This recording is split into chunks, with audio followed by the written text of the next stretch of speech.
आज यह कक्षा शास्त्री प्रथम वर्ष के लिए लगाई गई है। जो छात्र साहित्य लेकर पढ़ रहे हैं उनका अनिवार्य प्रथम पत्र लघु सिद्धांत कौमुदी है। इसमें पूर्व में संज्ञा प्रकरण बतलाया जा चुका। आज संधि प्रकरण के अंतर्गत अच संधि प्रकरण प्रारंभ किया जा रहा है। तो आज हम लोग अच संधि प्रकरण के अंतर्गत आने वाले, पहले मैं मुख्य रूप से बता दूं कि यहाँ लघु सिद्धांत कौमुदी के अनुसार 3 प्रकार की संधि है। अच संधि जिसे स्वर संधि कहेंगे, हल संधि जिसे व्यंजन संधि कहेंगे, और विसर्ग संधि। ये 3 प्रकरण हैं। तो आज अच संधि में हम लोग प्रवेश कर रहे हैं। इसका पहला सूत्र है इको यनचि।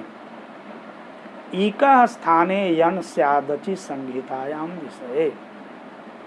इस सूत्र का संस्कृत में अर्थ होता है इका स्थाने यन स्यादचि संहितायाम विषये, अर्थात ईक के स्थान में यन आदेश होता है अच परे रहने पर संहिता के विषय में। अब यहाँ ईक क्या है?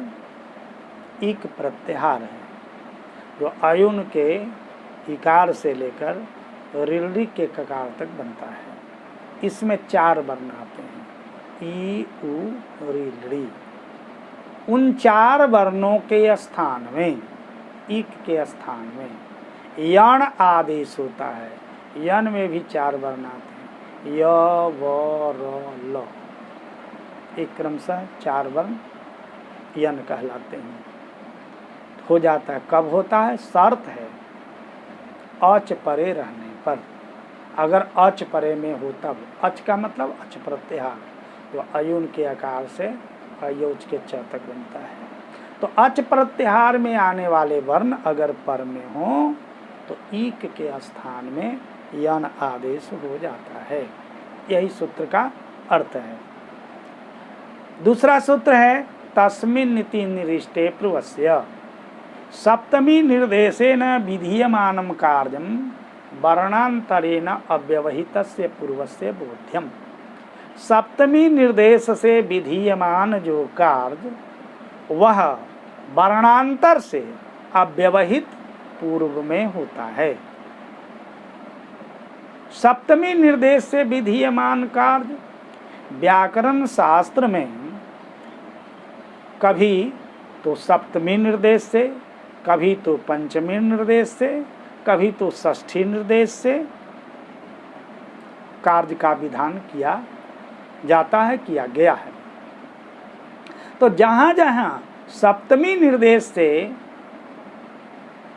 कार्य का विधान किया जाता हो वहाँ उस सप्तमी से अव्यवहित पूर्व में होता है कार्य। जैसे इको यनचि सूत्र है, कहता है इक के स्थान में यन होता है अच परे रहने पर।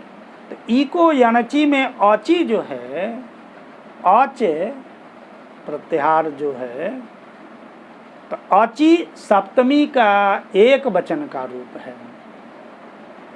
अच परे रहने पर तो सप्तमी निर्देश करके किए रहेगा, तब ही इक के स्थान में यन होगा, ऐसा कहते हैं। तो सप्तमी से निर्देश करके जहाँ कहीं भी कार्य किया जाए वह उससे अव्यवहित पूर्व में होता है।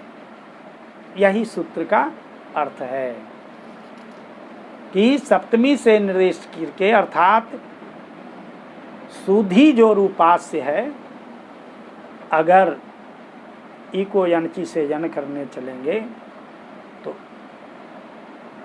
किसके स्थान में यन होगा? कहता है इकः स्थाने यन स्यादचि संहितायाम विषये।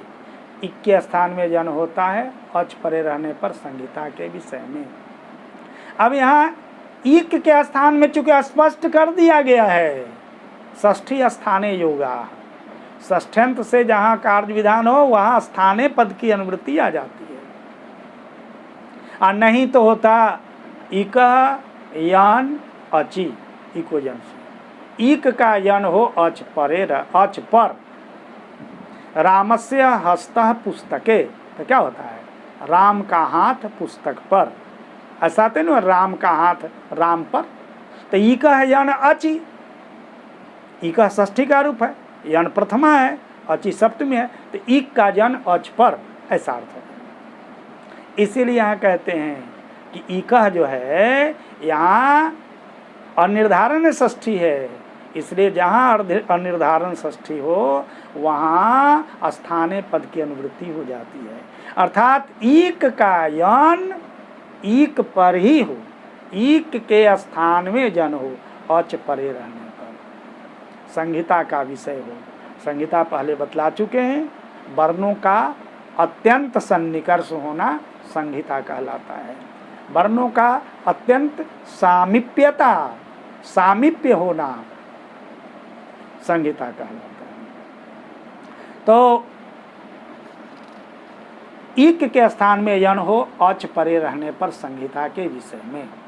तो सुधी जो रूपास्य है, इक हो गया सुधी में इका, परे में अच हो गया उपास्य का उ, इसलिए इस इकार के स्थान में यन होना चाहिए। अब कोई कह सकते हैं कि इक कैसे है? कहा कि इक प्रत्याहार में आता है ई उ री लड़ी, कहता है इक में तो ह्रस्व ई है, यहाँ तो दीर्घ ई है सुधी में इकार। तो पहले बता चुके हैं कि वहाँ जो ई जो है वह 18 का बोधक है, अयुन का ई 18 ई का बोधक अर्थ है, उसमें 18 ई है, उस ई से 18 ई लिया जाएगा। आप तो यहाँ दीर्घ की बात कह रहे हैं। तो इस तरह से सुधी का ई जो है इक है, उस इक के स्थान में यन हो, अच परे रहने पर, अच परे में है उपास्य का उ, तो धी में इकार का यन हो। अब पुनः प्रश्न उठता है, तो इक के स्थान में यन तो हो, ठीक है, लेकिन यन तो 4 है, य व र ल, कौन सा यन हो?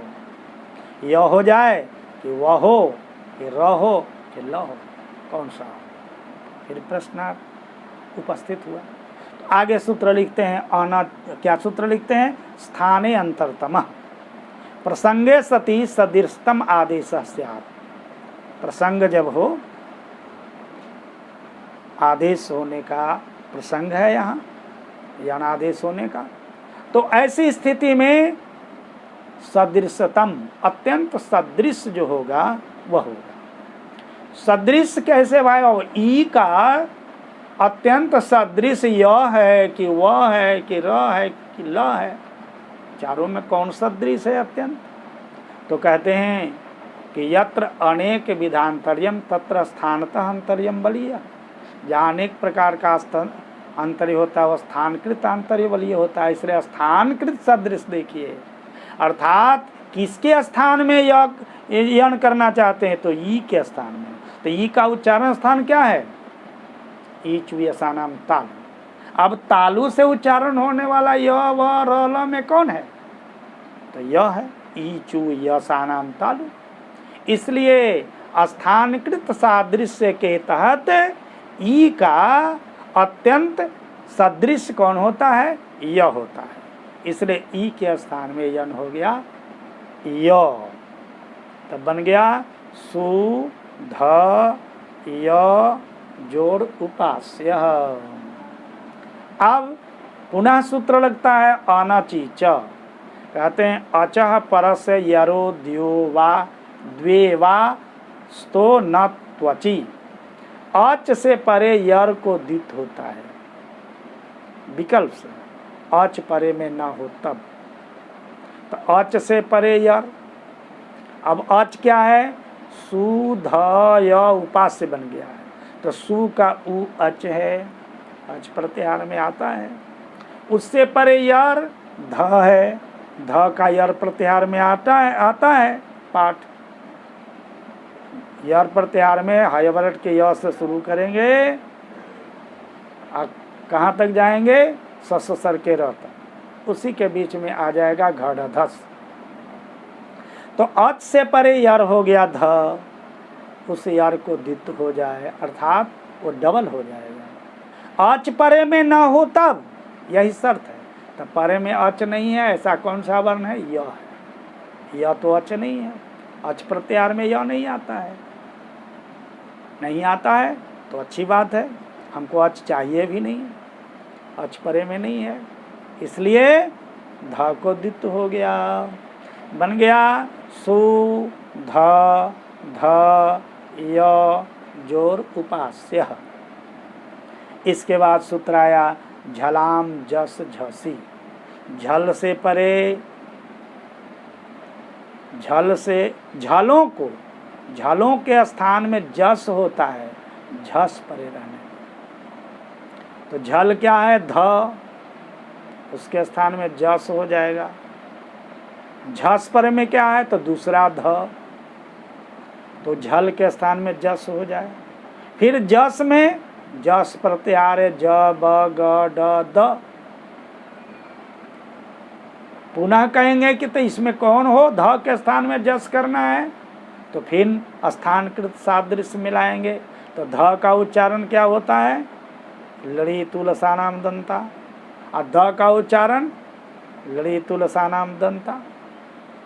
इसलिए स्थानकृत सादृश्य के तहत ध और द का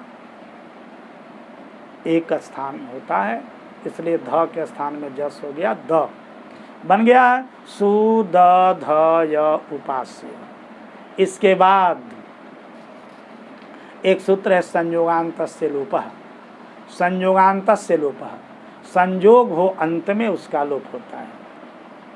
संयोग तो है ही, द ध य, द ध य, इसके बीच में कोई स्वर नहीं है। हलो अनंतरा संयोग, अनंतर है, अर्थात अच के बिना है, अच से अव्यवहित है, अच का व्यवधान नहीं है। द के बाद ध, ध के बाद य, इसके बीच में कहीं स्वर नहीं है, अच नहीं है, इसलिए यह संयोग है। असंयोग अंत में है, सु के अंत में, इसलिए इसका लोप होना चाहिए। कहा कि तो पूरा द ध य सबका लोप हो जाए? कहा कि नहीं, अलो अंत्यस्य, षष्ठी निर्दिष्ट से जो कार्य होता है वो अंतल के स्थान में होता है। यहाँ फिर देखिए षष्ठी निर्दिष्ट है संयोगांतस्य, संयोगांत का लोप होता है, तो षष्ठी निर्दिष्ट से है, इसलिए अंतल के स्थान में होगा। अब अंतल कौन है? यह है। अल प्रत्याहार है, अल प्रत्याहार में अयुन के अ से हल के ल तक ये सारे वर्ण आ जाते हैं। तो इस सारे वर्ण अल के अंदर आ जाते हैं, तो यह भी अल है। तो षष्ठी निर्दिष्ट से जो कार्य हो वो अंतल के स्थान में होगा, अंतल के स्थान में होगा, तो य के स्थान में होगा। अर्थात संयोगांतस्य लोप, इस सूत्र से अब य का लोप होना चाहिए। तब यहाँ कहते हैं यण प्रतिषेधो वाच्य। यण प्रतिषिद्ध है, अर्थात यण का लोप नहीं होता है, यण के लोप का प्रतिषेध किया गया है वार्तिककार के द्वारा। तो यण प्रत्याहार में यह आता है कि नहीं? यह आता है, यण प्रत्याहार में है, इसलिए लोप नहीं होगा। अगर यण प्रत्याहार में नहीं रहता तब लोप हो जाता, लेकिन अन प्रत्याहार के, यण प्रत्याहार के अंदर है, इसलिए इस य का लोप नहीं होगा। तो अब देखिए सु द ध य उपास, द जाके ध से मिल जाएगा, ध जाके य से मिल जाएगा, और य जाके उपास्य से के उकार से मिल जाएगा। इस तरह से बन जाएगा सुदध्युपास्य। और वहाँ द्युत हुआ है विकल्प से, द्युत नहीं होगा तो शुद्ध्युपास्य, द नहीं रहेगा, शुद्ध्युपास्य होगा। इस तरह से अच संधि का पहला प्रयोग शुद्धि उपास्य सिद्ध होता है। संस्कृत में सिद्ध करना होता है तो संस्कृत में सिद्ध कैसे करेंगे? तो शुद्धि जो उपास्य इत्यत्र तस्मिन्निति निष्ठे पूर्वस्य स्थाने अंतरतमः इति द्विसूत्र सहयोगेन एको यनचि इत्यनेन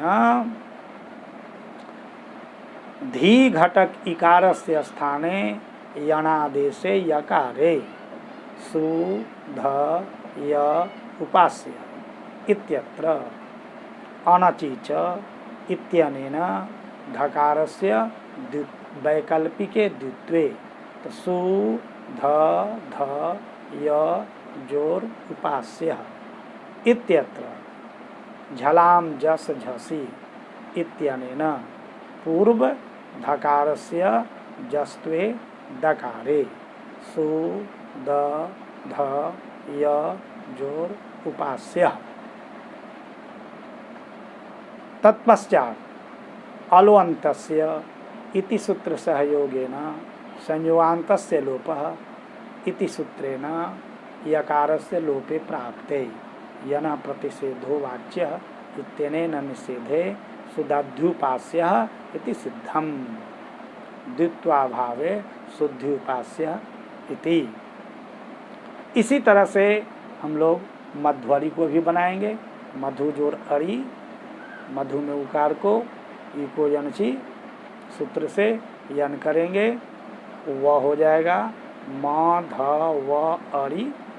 इसके बाद ध को अनची च से द्वित्व करेंगे, म ध ध व अड़ी। इसके बाद झलाम जस झसी इस सूत्र से पूर्व धकार को जस्त धकार करेंगे, म द ध व अड़ी।